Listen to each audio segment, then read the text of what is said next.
마가복음 4장 26절부터 29절 봉독합니다. 또 이르시되 하나님의 나라는 사람이 씨를 땅에 뿌림과 같으니 그가 밤낮 자고 깨고 하는 중에 씨가 나서 자라되 어떻게 그리 되는지를 알지 못하느니라.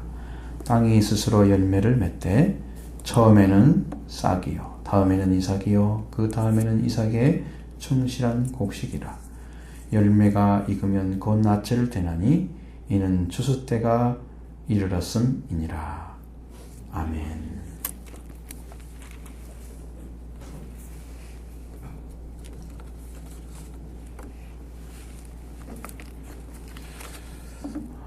우리가 하나님의 나라에 대해서 좀 말씀을 드리려고 합니다. 단어는 아니지만 여러분이 그런 기본적인 하나님 나라가 무엇인지, 어떻게 구성되는 건지, 물론 그 나라에 소속된 것을 이야기하려고 하는 거예요. 그러니까 하나님 나라에 들어가 있는 영적인 세계를 이야기하려는 게 아닙니다.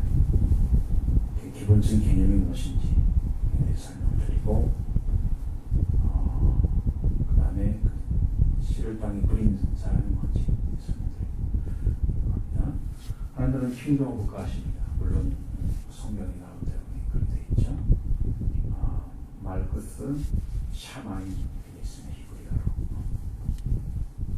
헬라어로는 해 바실레야 투 데오.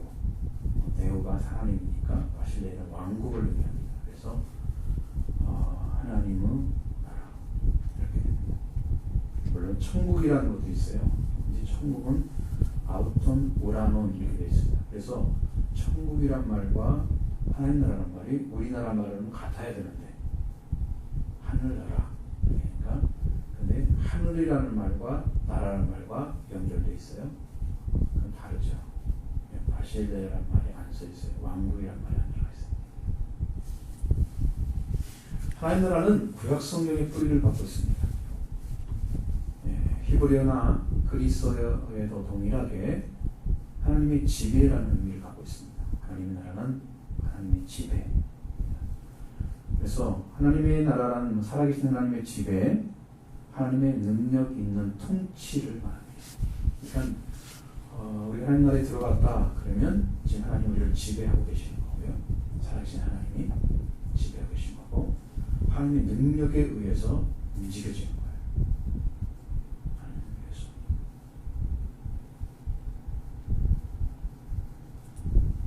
근데 하나님의 나라는 영역의 의미를 말하는 것이 아닙니다. 어떤 영역에 들어오면 하나님의 나라다, 교회에 들어오면 하나님의 나라다, 이런 것이 아니에요. 영역이 아니에요. 어떤 지역에 가면 하나님의 나라가 있다, 그거 아닙니다. 그렇게 안 돼 있어요. 영역의 의미는 거의 없다고 봐야 돼요. 자, 이제 이 세상은 하나님을 떠나서 사탄의 손에 빠져 있습니다. 하나님의 지배가 임재하시는 때, 그 사탄과 그 아래 있는 모든 악의 세력이 물리쳐지고 사랑과 의, 하나님의 뜻이 전부가 될 것입니다. 그와 함께 새 시대가 되죠. 그래서 예수님은 그 나라를 확장하기 위해서 때가 찼고 하나님 나라가 가까웠으니 회개와 복음을 믿으라. 이래서 하나님 나라가 시작되는 것을 가르쳐줬습니다. 그리고 예수님의 임재하심과 더불어서 세상은 종말이 되었습니다.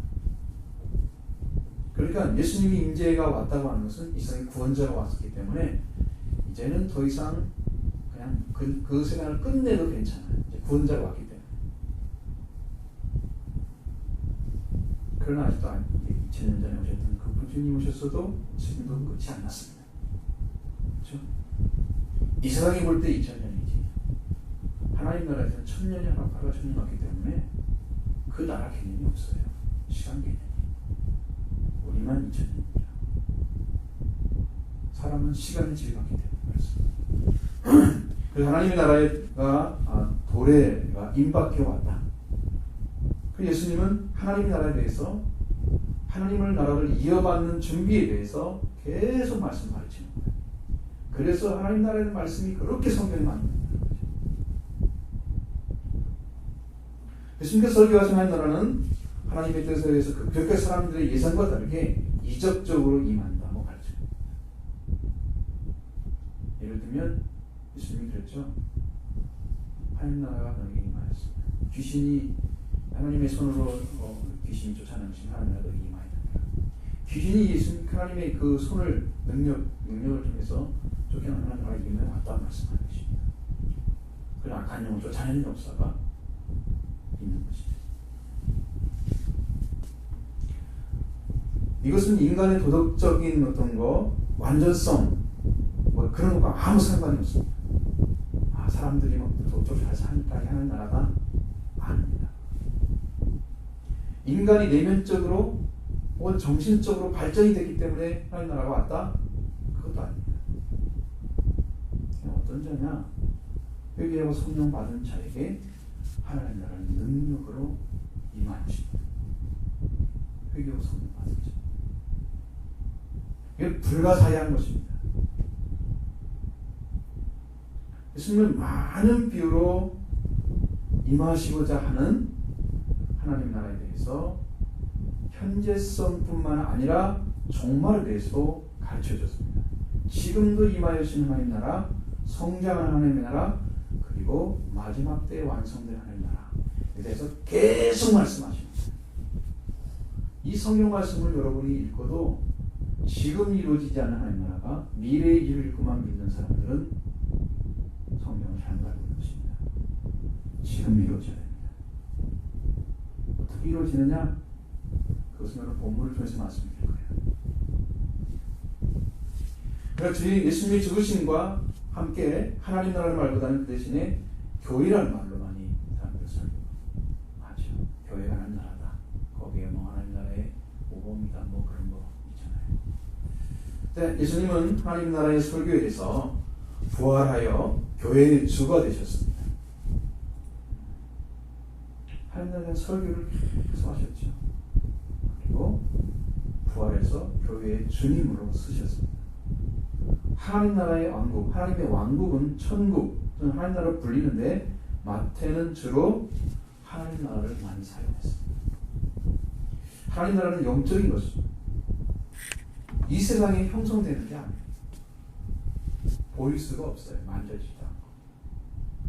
예수님의 전도에 의해서 이 지상에서 하나님 나라가 시작됐습니다. 그리고 영원한 세계의 복종의 완성이 될 것입니다. 성경에 그걸 계속 말씀하고 있습니다. 하나님 성경에 보여진 하나님 나라에 관해서 이제 가르쳐 주신 것을 하면서 살펴보면 이제 알 수가 있습니다. 하나님 나라는 하나님께서 하나님의 이제 창조하신 우주를 지배하시는 그런 나라, 천국, 하나님의 지배가 서서히 이 세상에 회복되는 것, 이런 것들이 플러스되어 있습니다. 그럼 하나님 나라가 언제 시작됐느냐? 여러분 지난번 말씀드린 것처럼 하나님 나라는 이 지상에 하나님이 창조하신 세계 가운데 이미 임재해 있었습니다. 인류 시조 때에 지상의 통치권이 인간에게 주어졌습니다. 그게 하나님이 인간에게 주신 최대의 축복이에요. 만물을 다스려라. 주인이 잘해주셨죠. 영광과 정교를 씌우셨죠. 하나님과 조금 못하게 이으셨죠. 시편 2편의 말씀이죠. 근데 이 사람이 이 지배권을 가진 존재가 타락했습니다. 대신에 사탄이 세상의 임금이 됐어요. 그래서 하나님이 그걸 다시 찾아주기 위해서 홍수를 줍니다. 그 노아와 계약을 다시 하죠. 그 노아에게 세상을 다스리도록 그 정복할 권리를 완전한 회복은 아니지만 변화없는 하나님의 약속을 다시 주십니다. 그래서 성공 못했어요. 그래서 아브라함을 부르십니다. 그리고 이스라엘 나라를 만들어요. 하나님이 이 민족을 통해서 전 인류에 대한 목적을 수행하고 계십니다. 그래서 이스라엘이라는 나라가 세계 국가 건설의 목적도 그들을 통해서 이루도록 그렇게 포함되어 있는 거예요. 그리고 이제 그것이 이어져서 다윗 왕국이 세워집니다. 다윗이 하나님께로 택정받게 됩니다. 그리고 다윗 왕조가 설립됐습니다. 다윗 왕조는 다윗이 하나님의 나라를 이어가는 핏줄. 시편 89편 3절 4절에 보면 주께서 이르시되 나는 내가 택한 자와 언약을 맺으며 내 종 다윗에게 맹세하기를 내가 네 자손을 영원히 견고하게 하며 네 왕위를 대대에 세우리라 하셨나이다. 다윗 왕국이 영원히 세워지죠.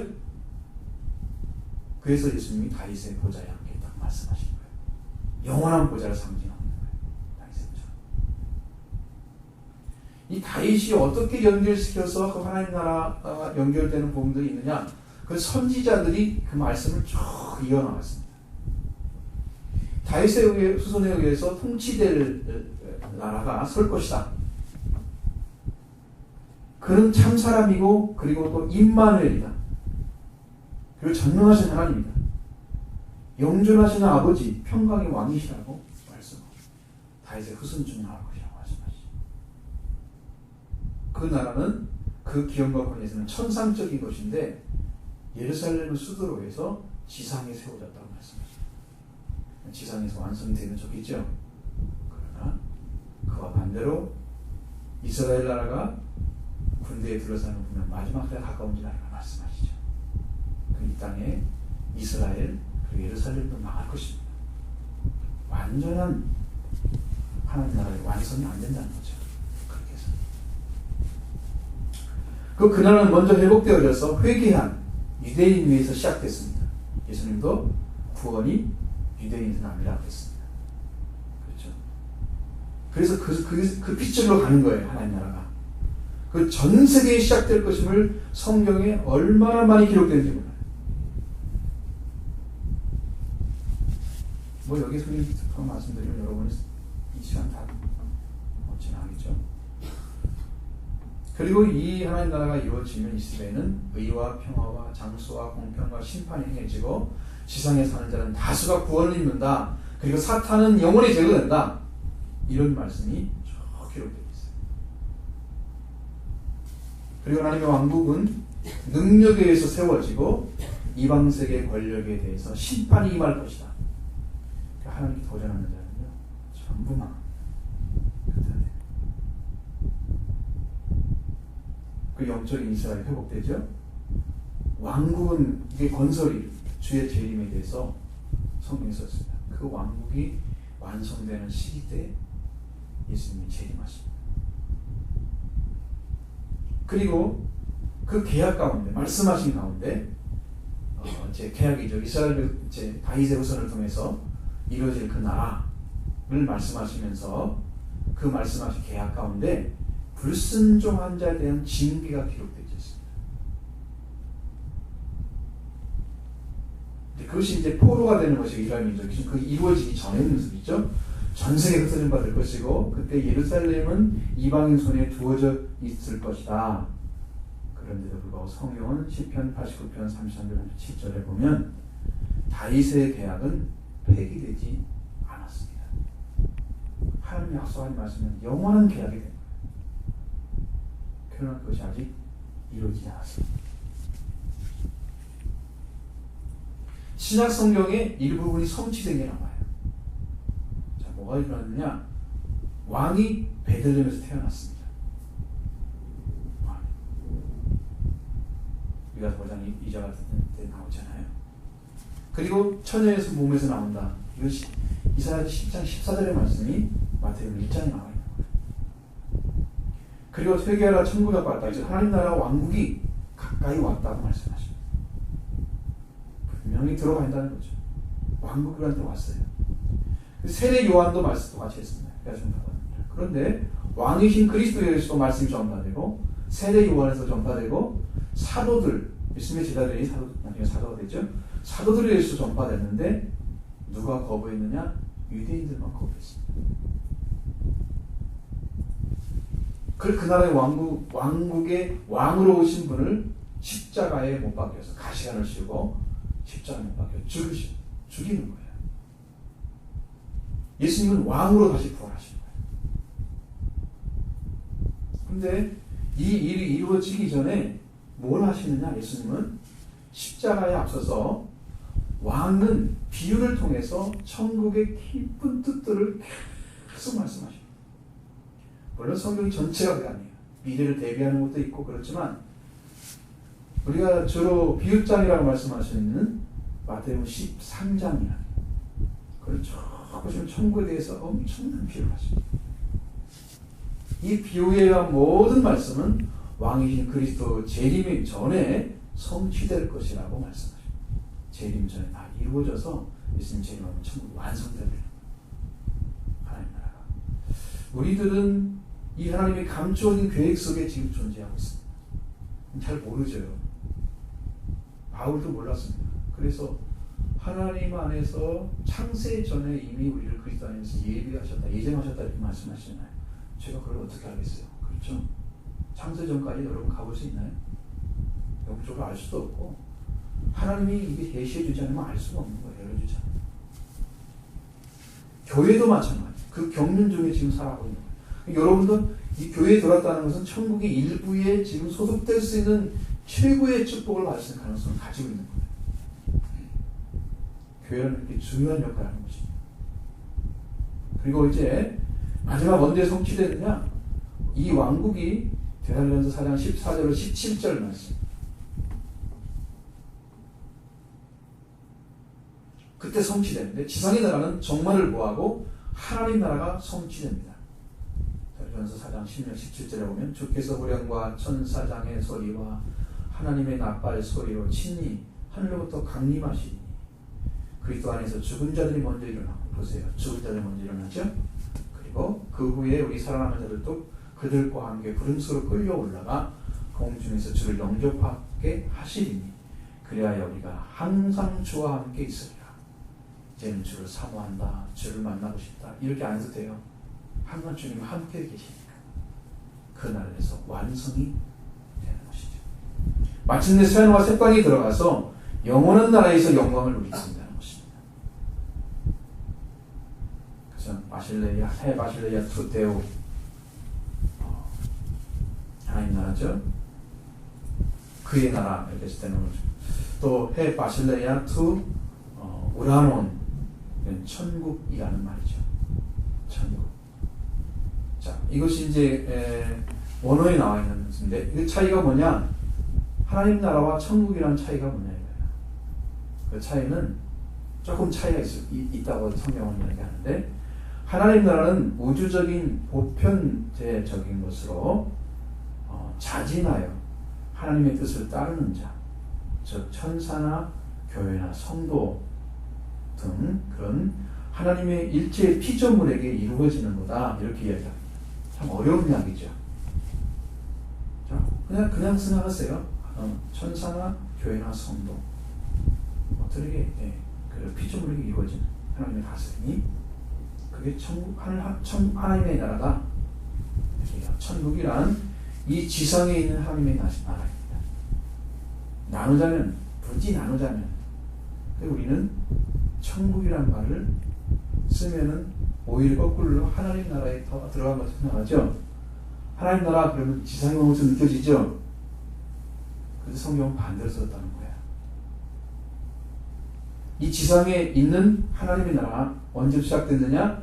메시아가 오면서 그리스도가 오시면서 건설하기 시작했습니다. 그리고 그 나라는 다윗의 계약에서 기록되어 있는 그 나라입니다. 하나님은 눈에 보이는 형태로는 절대로 임하지 않습니다. 아까 말씀드린 이적적인 방식입니다. 천국의 영광은 지상에 나타납니다. 그 현재 그리스도의 신자, 지금 믿고 있는 그리스도를 따르는 신자들은 현재 지상에 있어서 하나님의 나라를 구성하고 있습니다. 그럼 여러분들이 한 분 한 분이 하나님 나라의 구성원들이에요. 우리들은 적군이 아니고 아군이라고요. 우리 안에 전쟁이 있다면 사탄이 어서밖에 없어요.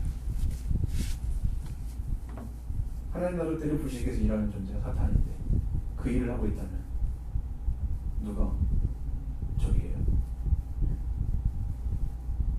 아군과 적이 다 갈라지죠. 이런 의미에 있어서 하나님의 나라는 현재 지상에 임한 것입니다. 그러니까 여러분들이 지금 예수님을 통해서 들어가는 길을 찾는 거예요. 지금 예수님을 발견해서 씨앗을 받아야 되겠죠. 그리스도께서 영광으로 오시는 그날에 완전하게 하나님 나라로 예수님께서 넘겨드릴 것입니다. 구원을 완성시켰어요. 그것이 이제 고린도전서의 15장에 남아있는 그 말씀 가운데 있습니다. 예수님은 이 하나님의 나라를 사람이 씨를 땅에 뿌린 것 같다 이렇게 말씀하셨습니다. 자, 26절을 같이 봅니다. 또 이르시되 하나님의 나라는 사람이 씨를 땅에 뿌린 것 같으니. 오늘 본문은 자라는 씨 비유다 이렇게 말씀합니다. 씨는요 스포로스라고 이렇게 써 있습니다. 씨라고. 네, 씨 뿌림이라는 말은 뭔 말이냐? 씨 뿌림. 땅에 씨를 뿌린 것 같죠? 씨 뿌림이라는 뭔 말이냐면 스페이루라고 합니다. 동사. 파종이라는 뜻이에요. 자, 논에 논밭에 곡식의 씨앗을 뿌려 심는 일, 그것이 씨 뿌리는 거예요. 파종이라고 하죠. 파종합니다. 그런데 파종의 종류에는 세 가지가 있습니다. 삼파가 있고 조파가 있고 전파가 있습니다. 점이에요. 전이 아니고 전파. 이 세 가지 방법이 있는데 삼파는 그냥 흩어 뿌리는 거예요. 여러분 농수를 보면 여러분 보리 뿌리는 거 보셨습니까? 보리 뿌리 어떻게 뿌려요? 착착 뿌리잖아요. 착착 뿌리면 다 되죠. 뭐 어디 골고루 뿌려지기만 하면 되잖아요. 그렇게 뿌리는 거예요. 이게 삼파예요. 조파는 고랑을 치고 즐기게 해서 씨를 뿌리는 거예요. 그 고랑 안에만 심어요. 그리고 더 고랑이 좁아지면 전파가 되는 거예요. 그래서 한 알이나 두세 개씩 심는 거예요. 하나에. 무대기. 아시겠죠? 시내. 조그마한 개통을 고랑을 만들어서 거기에 딱 파가지고 한 두세 알 이렇게 딱 집어넣고 딱 넣는 거예요. 전파. 이 씨 뿌림은 농업생활의 중요한 계절의 시기에서 이제 이루어지는 일들입니다. 농사를 지을 때는 농사력이 필요하잖아요. 달력이. 이 파종의 2개월로 기록되어 있습니다. 이것은 태양력의 11월 중순이라는 겁니다. 그리고 1월 중순까지. 이른비로 말하자면 가을비가 내렸을 때 경작합니다. 그때 뭘 심느냐면 보리를 먼저 심어요. 그리고 한 달가량 늦게 있어서 밀을 심습니다. 밀을 심은 다음에 귀리가 심겨진다고 그래요. 씨앗은 손으로 밭 일면에 흩어 뿌려 심은 뒤에 다시 삽질을 해서 종자에 흙을 씌웁니다. 여러분 나기가 쉽겠어요? 어렵겠어요? 삽질을 해버렸어요. 옛날에 우리 보리를 심을 때도 쫙 뿌려놓고 흙을 뿌리는 걸 봤어요. 그 씨앗이 안 당기면 흙에 안 묻혀지면 난리가 없죠. 그러니까 흙을 가지고 하는 거예요. 작업을 해주는 삽질을 해서 정자에 흙을 씌워놓습니다. 밀이나 보리는 때는 조파하는 일도 있었습니다. 자, 그런데 예수 그리스도는 이 선교 활동, 복음을 전하는 그런 일을 해서 씨 뿌리는 비유를 말씀합니다. 아주 여기는 깊은 뜻이 있습니다. 복음이 생생한 기운이 빛처럼 딱 보이게 눈에 딱 띄도록 그렇게 말씀하죠. 누구나 알아들을 수 있게 쉬울 수 있도록 그런 수단을 사용한 것이 비유입니다. 그러나 해석이 중요하죠. 그렇게 했는데 그게 무슨 뜻인지 자기에 맞게 해석한다면 큰일인 거예요. 비유 한 분에 맞게 해석을 해야 온전한 말씀이죠. 그 씨를 뿌립니다. 스페이로 씨 뿌리는 거죠. 이 씨를 뿌린다는 것은 의미가 뭐냐? 하나님의 나라를 우리에게 말씀해 주려고 씨를 뿌린다는 말씀을 하셨어요. 하나님은 사람이 땅에 씨를 뿌린 것 같다. 같다 말씀하시죠. 그렇습니다. 씨앗이 땅에 떨어지면 시간이 지나면 자랍니다. 이것은 점진적 성장성을 말하려고 해요. 하나님 나라는 점진적으로 성장한다는 거예요. 그리고 씨앗 안에 싹이 나고 이삭이 나고 열매가 맺을 수 있는 기능과 형상이 주어져 있다는 것입니다. 그리고 이 씨앗은 반드시 그가 가진 품종과 품질대로 열매를 맺는 힘을 가지고 있습니다.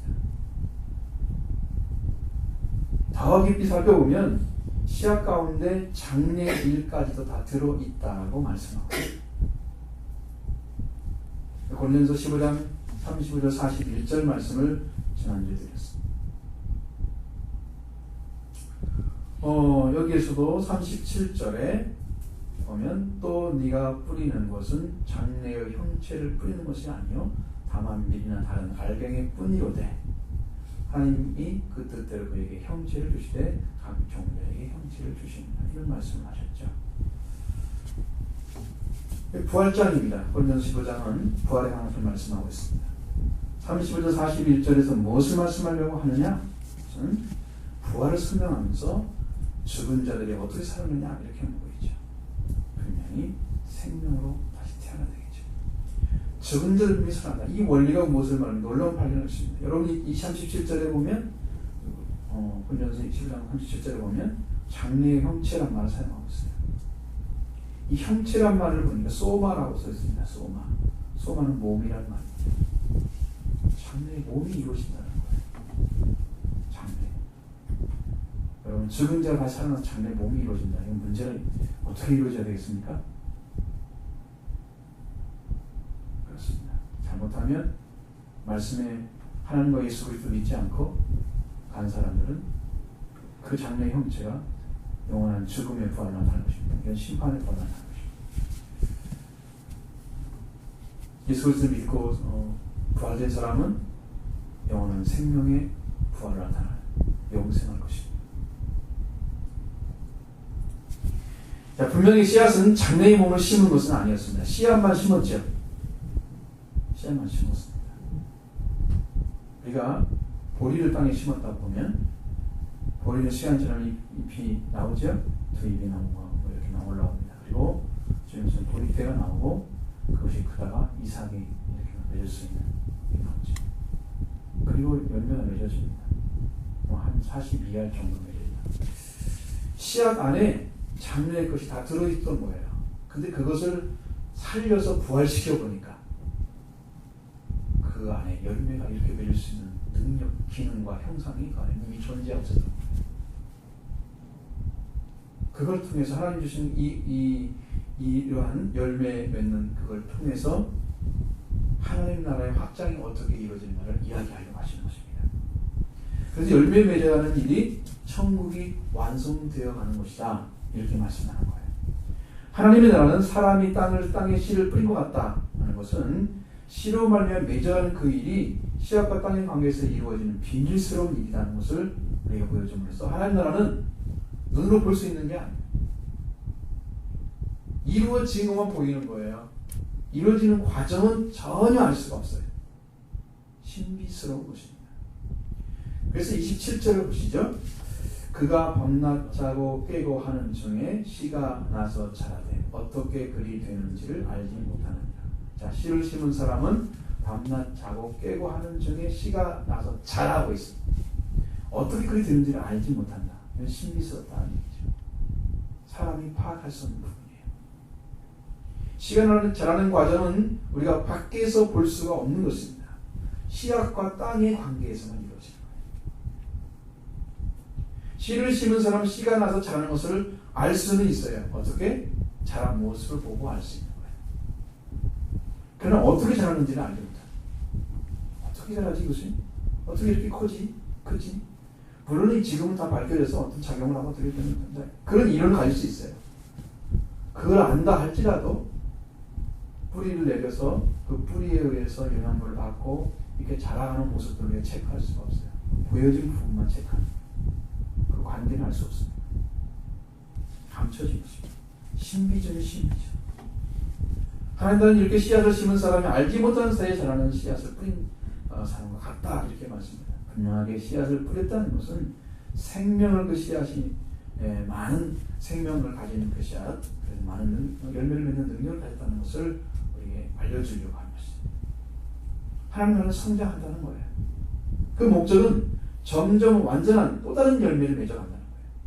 하나님의 말씀, 하나님의 천국의 아들들의 말씀이 심겨져서 하나님의 말씀으로 말미암아 거룩한 씨앗으로 하나님의 자녀가 자라서 완전한 열매를 맺게 하나님의 아들딸이 되는 거예요. 하나님의 아들딸이 씨를 심은 거예요. 그리고 하나님의 아들딸이 거두어지는 거예요. 그래서 하나님의 아들딸의 씨앗이 뿌려지는 것이 천국의 확장입니다. 말씀이 심겨지는 게 천국의 확장이에요.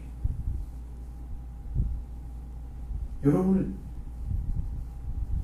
씨를 땅에 뿌리는 것이 곧 그것이 하나님 나라가 이 세상에 세워지는 거예요. 하나님의 나라를 전해야 되는 것입니다. 예수님도 천국을 전하기 위해서 오셨습니다. 그래서 회개할 천국이 가까이 왔다고 가르쳐 주셨습니다. 이 나라를 하나님께 세우신 그 나라예요. 그 잃어버린 나라를 예수님 통해서 다시 찾아주고 있는 거예요. 그 나라의 왕으로 있는 것인 거예요. 우리는 그 나라의 백성, 그 나라의 자녀들로 하는 것입니다. 씨 뿌린 사람이 알지 못하여도 씨가 뿌려지면 열매를 맺는 일은 씨와 땅의 관계에서 이루어집니다. 이 씨앗은 하나님의 말씀이고 땅은 우리의 마음입니다. 그래서 씨를 받은 하나님의 자녀도 씨앗이 떨어졌다는 사실만 알 뿐이죠. 내가 그 말씀을 받았다. 내 마음속에 어떤 작용을 통해서 일어나는지 나도 몰라요. 받은 사람도 몰라요.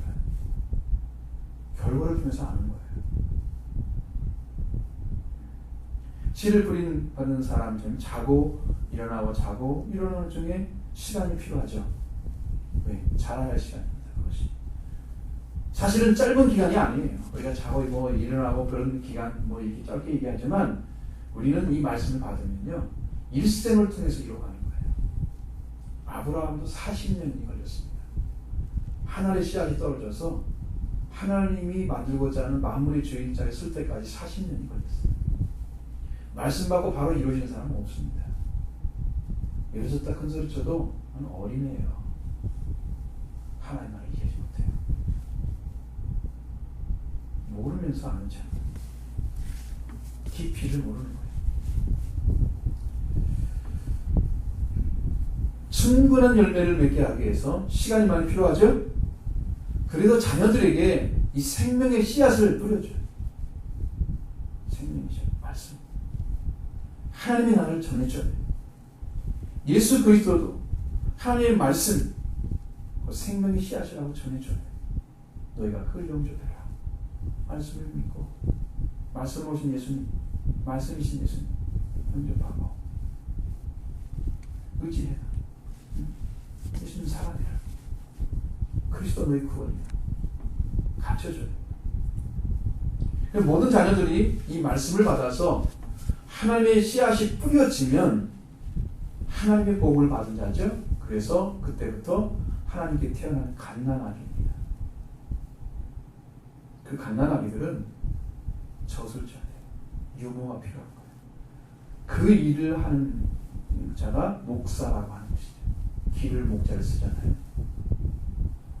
양육하는 일이셔야 돼요. 교회는 이렇게 태어나게 해서 자라게 하는 일을 하는 거예요. 하나님의 일이 뭐라고 가르쳐줬습니까? 하나님의 보혜 신자를 믿는 하는 일이에요.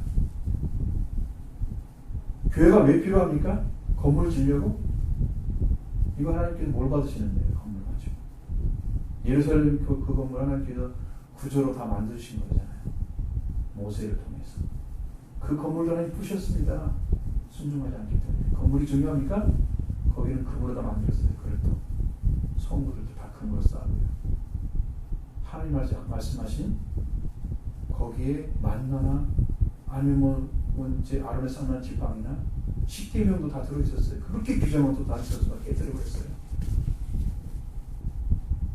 여러분 건물이 중요한 게 여러분 여기서 무엇이 이루어지느냐 아셔야 되죠. 여기서 생명이 태어나고 자라서 하늘나라의 영광스러운 백성으로 지금 자라가는 일이 여기서 이루어져야 돼요. 교회가 그것 때문에 있는 거예요. 이 세상의 교회들은 수없이 많은 잘못을 범하고 있습니다. 교회 건물이 마치 교회의 성장인 것처럼. 그래서 큰 건물을 지으려고 얼마나 노력합니까? 저는 그래서 이제는 유모와 같이 살아야 되겠구나. 태어난 사람이 있으면 그에게 젖을 줘야잖아요. 생명의 말씀 쪽에서. 그리고 땅이 씨앗과 함께 일해서 그 열매를 맺게 하는 일을 합니다. 28절 보십니다. 땅이 스스로 열매를 맺되 처음에는 싹이요 다음에는 이삭이요 그 다음에는 이삭의 천실한 곡식이라. 땅이 하는 일은 씨앗을 땅에 뿌려주면 새싹부터 열매를 맺기까지 처음부터 끝까지 자라게 하는 일을 합니다. 땅이 스스로 열매를 맺되. 그렇죠? 땅이 스스로 하죠? 이 기름이에요. 땅의 기름. 예수 그리스도의 죽으심과 부활의 은혜가 우리 마음에 오면 우리는 이 아름다운 생명의 역사를 행합니다. 씨앗이 땅에 떨어지면 열매를 맺는 일이 시작되는 것 같이 새로우신 하나님이 살아있고 항상 있는 말씀이 우리의 심령이 떨어져 심겨지면 우리 마음이 이 말씀과 하나 돼서 일을 시작합니다.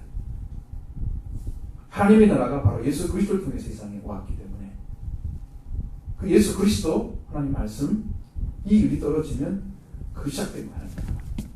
그것으로 우리 심령에서 말씀하신 그리스도에 의해서 하나님 나라가 왔고 예수님을 영접함으로 우리 하나님의 자녀가 되는 권세를 받게 되고 그러면서 하나님이 우리의 통치를 하게 됩니다. 하나님 우리를 다스리십니다. 그리고 점점 더 하나님의 통치하시는 진영에서 깊은 하나님의 들어가게 되는 거죠. 그렇지만 그 씨를 심은 자는 그게 어떻게 지냈는지 알지 못하죠. 이 심은 자가 누구겠습니까? 전도자입니다. 말씀을 전하는 자. 선교하는 분들. 심은 자예요. 하나님은 비밀스럽게 살아가죠. 사랑으로 보면 나중에는 알 수가 있어요. 아, 저 하나님 나라가 임하셔서 저 심령이 하나님 나라와 함께 걸어가고 있구나. 처음엔 잘 모르지. 땅이 스스로 열매 맺는다 그러지. 이게 어떤 역할을 하느냐? 그리스도를 통해서 하나님의 자녀로 태어나면요, 우리 마음이 새 하늘과 새 땅을 갖게 됩니다. 그러나 그게 그건지 몰라요. 그래서 하나님은 시작되는 거예요. 땅이 딱 떨어졌어요. 씨앗이 떨어졌어요. 싹이 딱 올라오고. 땅이 스스로 열매를 맺는다는 것은 땅의 능력을 말하고 있습니다. 사람은 땅이 가진 능력을 알지 못하죠. 잘. 그렇지만 하나님께 주신 이 사람의 마음은 하나님의 말씀을 온전히 믿고 의지하는 마음으로 내주셨습니다. 하나님의 말씀을 온전히 믿고 순종하며 살 수 있도록 지음받았는데 그 말씀을 주셔서 그대로 말씀을 순종하는 마음이 아니라 자기 생각과 자기 마음을 가지고 살아가는 사람들은 순종하는 능력을 다 잃어버렸어요. 아담과 하와가 잃어버린 거예요. 자기 마음이지만 자기 마음대로 조절할 수가 없습니다. 때로는 그걸 알면 그릇된 일도 합니다. 자기 마음을 자기가 잘 조정 못해서 그냥 마음대로 생각도 안 하는 대로 했어. 그래가지고 문제가 생긴 사람이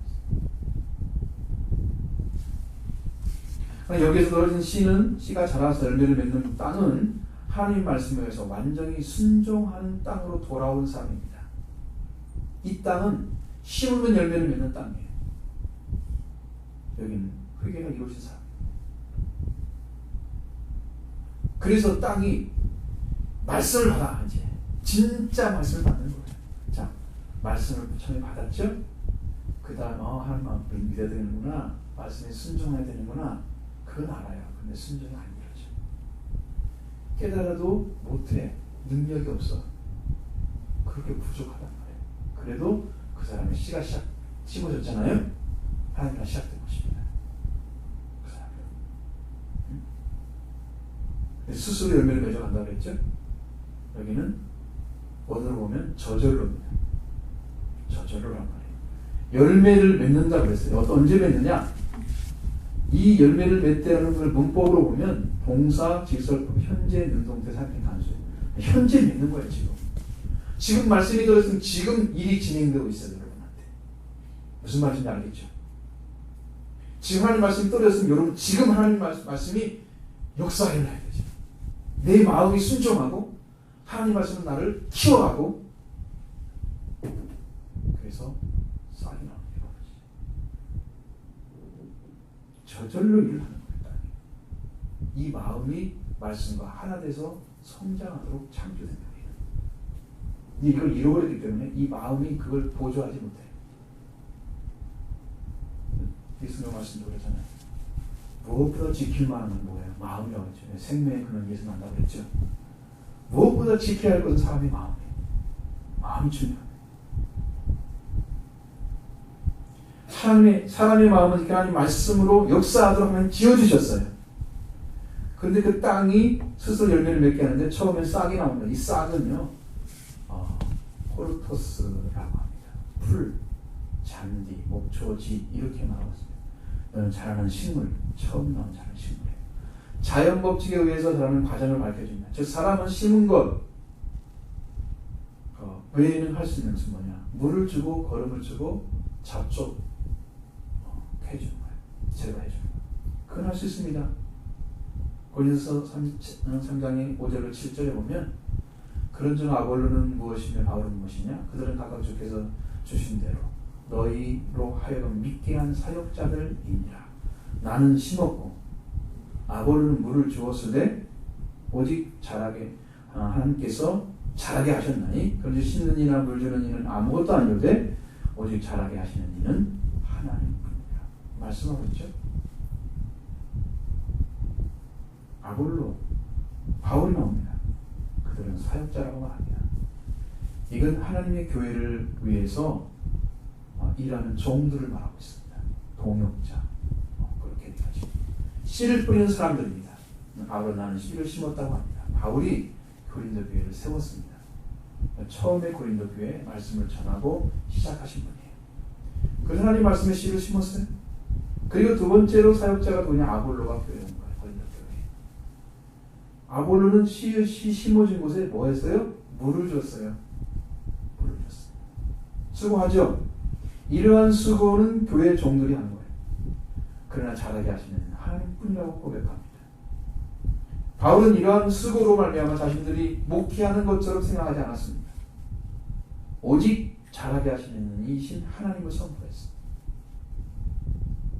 그리고 근원이 뭔지 아십니까? 바울이 자기가 사는 거 자기가 한 은혜래요. 그런데 내가 은혜를 받은 대로 수고를 했대요. 수고한 것도 하나님의 은혜래요. 그러니까 바울은 은혜를 잡아서 은혜로 맞췄습니다. 자기 수고가 없는 거예요. 하나님 주신 말씀이나 능력이나 그 권세를 가지고 한 거예요. 자기 능력은 아무 사용하지 않았어요. 자기 수고가 했지만 그것도 성령의 역사하는 도심의 역사이기 때문에 자기 능력은 아니에요. 그래서 그럴 겁니다. 땅에 씨가 뿌려서 먼저 싹이 나왔죠. 이 씨앗은 살아있는 말씀, 하나님께서 한 자녀의 심령이 하나가 돼서 새로 태어난 하나님의 나라입니다. 새로운 새가 열리는 것입니다. 봐요. 싹이 이제 씨앗이 땅에 심겨졌어요. 그 다음에 캄캄한데 갇혀 있는 거잖아요. 심겨졌기 때문에, 그렇죠? 싹이 올라오면 생명의 세계에 눈이 뜨는 거예요. 어둠에 갇혔던 곳에서 빛이 있는 세계로 올라오는 것입니다. 땅을 뚫고, 그렇죠? 영적인 세계가 열리는 것입니다. 하나님 나라를 보는 것입니다. 하나님 나라가 믿어지는 것입니다. 싹이 나는 것입니다. 빛이 없는 어둠의 세계에서 생명의 세계에 눈이 떠지는 것입니다. 하나님 나라를 보는 거예요. 하나님 의지합니다. 하나님 기뻐합니다. 하나님 좋아합니다. 이게 싹이 나는 거예요. 그렇게 어둠 속에서 뭔지 모르겠어 이렇게 살아왔는데 이게 하나님 나라구나 이게 보는 거 있지. 그 다음에는 이삭이 나옵니다. 열매를 맺기 위해서 나오는 것이 이삭. 이삭이 나온 신앙은 뭐냐? 하나님에 대한 소망이 넘치는 신앙. 하나님을 소유한 사람들. 아름다운 속성을 가진 열매가 보입니다. 생명력이 넘치는 신앙생활을 합니다. 이 넘치는 소망을 가지고 살아. 이 신앙은 하나님에 들어간 신앙. 보는 게 아니고 들어갔습니다. 그래서 하나님의 소속된 삶을 살아요. 하나님의 자녀다. 저를 만들어집니까 이게? 아니에요. 자라야 만들어지는 거예요. 자라야 보는 거예요.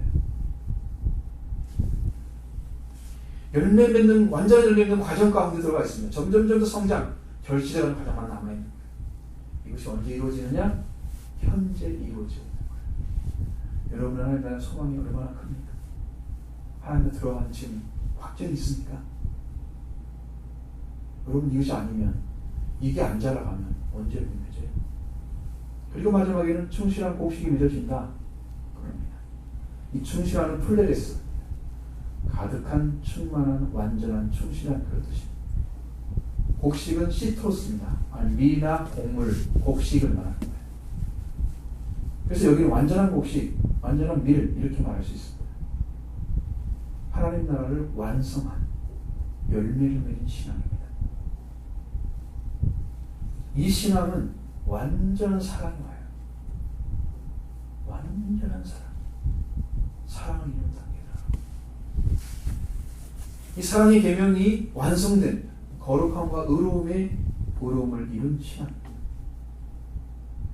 하나님 나라가 완성되어 완전한 계명, 새 계명을 받는 거예요. 서로 사랑합니다. 예수님의 사랑대로 사랑하는 거예요. 예수님이 저를 사랑한 것처럼 우리가 서로 사랑하는 말씀을 지켜갑니다. 서로 발을 씻어주죠? 그렇습니다. 서로 부족한 거 있으면 절대로 정죄하지 않고 생명을 보호합니다. 아군이 우리를 서로 살리려고 해야지. 너 좀 다쳤어? 내가 도와줄게. 같이 가야잖아요. 너 다쳤으면 넌 죽어. 그냥 나 갈게. 이렇게 하는 거 아니지. 그렇게 하지 않습니다. 같이 가는 거죠. 이렇게 해서 완전한 곡식으로 자라는 거예요. 처음엔 씨만 심었는데 나중에는 열매까지 맺었습니다. 완성돼 가죠? 점진적으로 자라죠? 이것입니다. 그 다음에 열매를 익으면 낯을 됩니다. 그 뭐에? 그때가 추수 때이기 때문이죠. 29절 봅니다.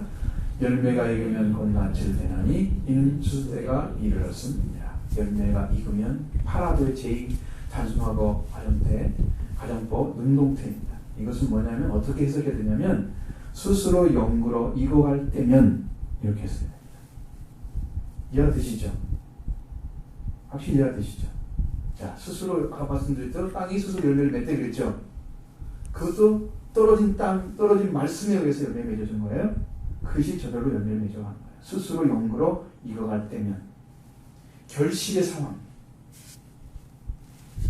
하나님의 통치가 완성돼요. 이제 완전히 하나님의 통치에 아예 들어간 거예요.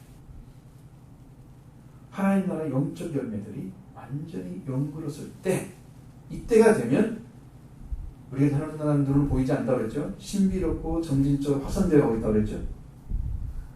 그 일들이 완성되는데 그 심은 사람은 그 모습만 보는 거예요. 다 자랐네. 그래서 그걸 가지고 어떻게 하느냐? 하나님 나라를 완성된 걸 보고 이 사람이 가는 거예요. 뭘 가지고? 낯을 되기 위해서 가는 거예요. 씨를 심은 사람입니다. 그 사람. 씨를 심은 사람. 씨 뿌린다고 그랬죠? 씨를 뿌린 그 사람이에요. 그 사람이 가져가네요. 뭐하러? 다 익었으니까 낯을 데려가는 거예요. 근데 여기에서는 낯을 댄다는 말보다는 낯을 가져간다는 뜻입니다. 원어에 보면. 낯을 가져간다는 말이 더 정확해. 낯을 가져가는 사람이 있어야 되겠죠. 어떤 사람이에요? 씨를 심는 사람. 씨를 뿌린 농부가 열심히 일을 하고 추수 시점이 딱 되면 다시 그를 밭으로 보내지는 거예요. 뭐하러? 추수하러. 그런 낯을 데려가는 거예요. 가져가는 거예요. 낯을 데려. 그렇죠? 낯을 가져가는 것입니다. 하나님의 나라는요, 완성이 되기도 하고 동시에 심판도 이루어집니다. 낯을 대는 것은 그 곡식을 추수하는 거잖아요. 그럼 거기서 딱 낯을 대서 잘라버리면 더 이상 자랄 수 있습니까? 열매가 들맺을 수도 어쩔 수가 없어. 그러니까 어린아이가 되지 않도록 여러분 성장이 있어야 됩니다. 아직도 깨어나지도 않으면 어떻게 합니까? 말씀 받고 빨리 태어나서 성장해야죠. 빨리 들어가야죠. 예수님의 죽으심과 부활을 빨리 믿고 여러분 말씀에 태어나서 하나님의 형제는 아니죠. 하나님의 자녀, 예수 그리스도의 저의 형제라고 했죠. 예수 그리스도의 형제로 빨리 들어가야 돼요. 예수님의 부활은 그걸 봤어요. 여러분들 그까지 은혜를 빨리 하고 들어가야 하기 때문에 지금 바빠요. 한가한 시간이 없어요. 여러분 시간 상황. 열정도 없고 이렇게 하면 언제 들어가요? 그 다음에 끝나는 거예요. 낯을 대면 더 이상 그 곡식은 기회가 없는 것입니다. 잘할 수 있는 기회가 없는 거예요. 그 예수를 잘못 믿고 있습니다. 어떻게? 저는 이런 모습을 보면 어떻게 할까 하고 성도들이 이 말씀을 못 알아듣고 성경은 이렇게 가르쳐주고 있는데 이렇게 살지 않고 있다면 어떻게 할 건가요? 굉장히 답답하죠. 이 낯이라는 건 뭐냐면 단어는 개인적인 종말이나 우주적인 종말을 동시에 함축하고 있는 하나님의 최후의 심판, 그걸 환유적인 표현으로 보여준 거예요. 환유법을. 낫 그러면 자르는 거잖아요. 일단 곡식 같은 것을. 그렇죠? 뭔가 알잖아요. 그만 보여줘도. 그렇죠? 농부가 자기가 농사 지은 대로 씨 뿌린 대로 가는 것인 거예요. 추수하러 가는 거죠. 낫 가지고. 추수대학 같다는 것은, 그런 말은 추수를 하는 시점이 곧 충실한 곡식의 때이라는 것을 알려줍니다. 추수는 분명히 충실한 곡식이 열릴 때만 가능한 거예요. 씨를 뿌릴 때 종 하나님의 종들이 수고합니다. 그리고 추수할 때 낫을 가지고 가는 사람, 그 사람입니다. 빵이 씨를 받아서 열매를 맺게 하는 하나님의 말씀과 하나님 주신 좋은 땅, 하나님 말씀으로 회복된 사람들, 10년 안에 심겨진 그 마음이 이루어가는 거예요. 여러분들이 그 말씀을 받아서 100% 순종의 자리까지 가는 거예요. 아브라함이 뭐라고 그랬어요? 이삭을 딱 잡으려고 하잖아요. 번제 들어간다. 그러니까 정말 하나님을 그냥 있는 대로 믿었어. 죽은 자 가운데 살리신 하나님을 믿었어. 뭐 하세요 하면 이 아들은 죽지 않는다는 믿음이 있었어요. 내가 죽여도 죽지 않는다는 믿음이 있었어. 그러니까 자기 아들을 아낌없이 나를 가지고 치려고 하죠. 네, 칼로. 그렇게 했을 때 하나님이 뭐라고 했어요? 이제야 네가 나를 교회인 줄 알았다 그랬습니다. 완전히 하나님을 의지하고 다른 것은 전부 버릴 수밖에 없는 그 상황, 그렇게 만드시고 그걸 100% 하나님 안에만 존재하도록 만들었어요. 아브라함이. 그전에는 농사, 엄청난 재난도 많잖아요. 그렇죠. 종들도 많았잖아요. 종들 318명이나 몰아가지고 루트를 부르는 사람이니까 종들도 많았죠. 땅덩이로 살았죠. 세상적으로 말하면. 세상의 재물도, 세상의 종들도, 그 어떤 것도 나를 구할 수 없고 하나님만 의지해야 되는 그 자리에 갔었어요. 100%. 그렇게 완전하게 들어갔을 때 하나님에게 하나만 받는 복을 주셨습니다. 그 씨앗에. 그런 씨앗이 나와요. 하나님은 지금 찾고 있습니다. 여러분들이 그렇게 씨앗되기를, 영적으로 완성되기를. 자, 그 열매를 추수하는 것은 완성된 곡식 때문에 하는 것이죠. 어디에 두려고요? 목표에 거둬 영원한 하나님 나라에 두려고 하신 것입니다. 씨를 주시는 하나님이십니다. 씨를 심어 완성된 곡식을 거둔 자는 하나님의 열매 맺게 한 분, 그 분에 의해서 심고 거둔 것, 다 하나님을 위해서 한 것입니다. 종은 씨를 받아서 뿌리고 씨를 거두는 것밖에 안 해요. 그죠?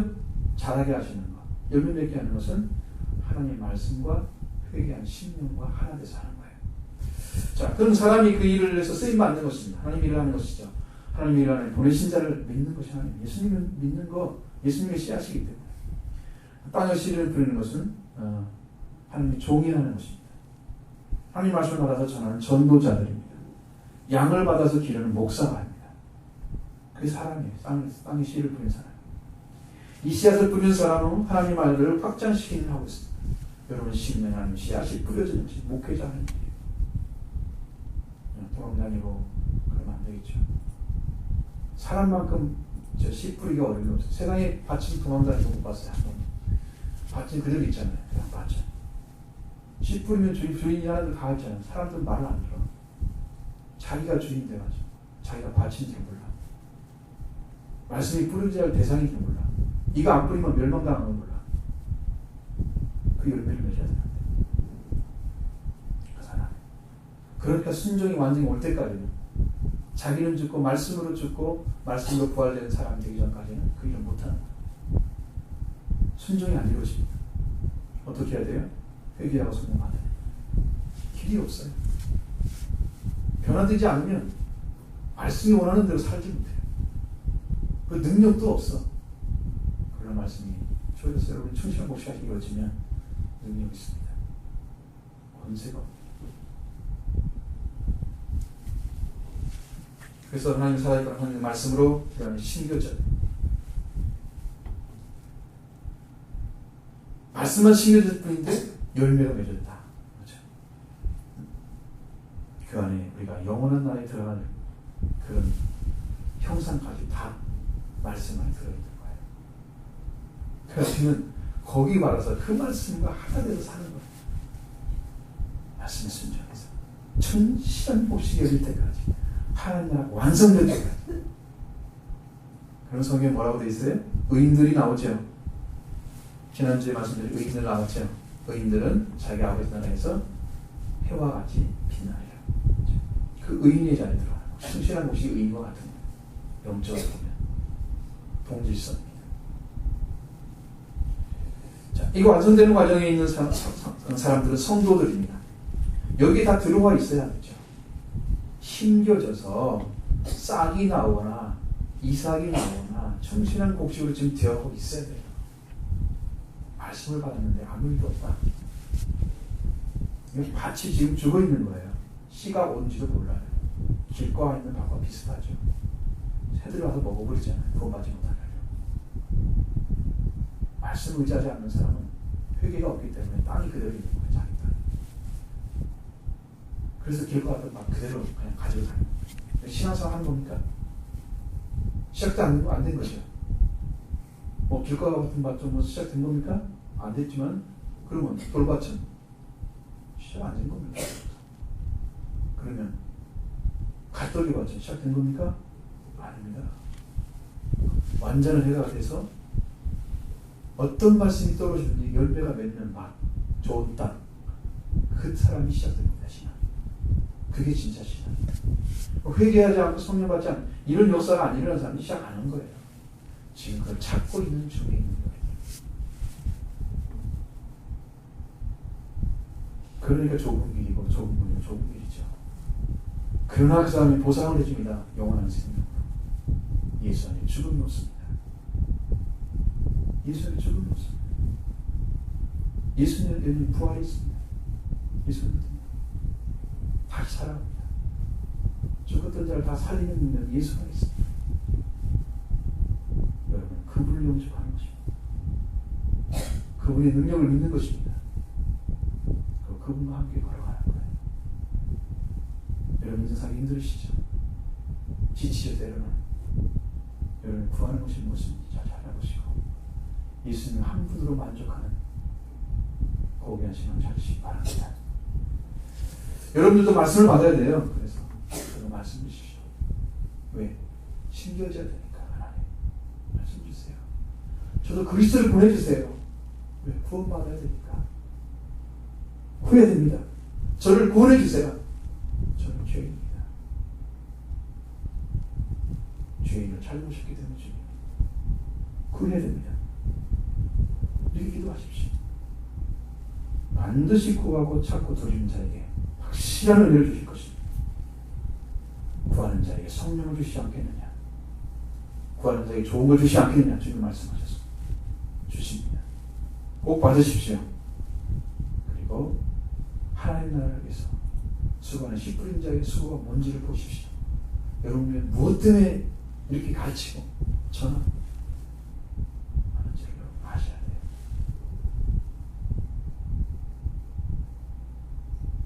그 수고를 바르게 이해하지 못하면 안 됩니다. 그건 신앙을 잘 모르는 거죠. 그렇죠?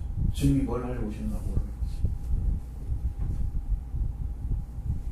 성경은 읽으면 읽을수록 너무나 많은 방향에서 설명하고 있다는 걸 알 수 있습니다.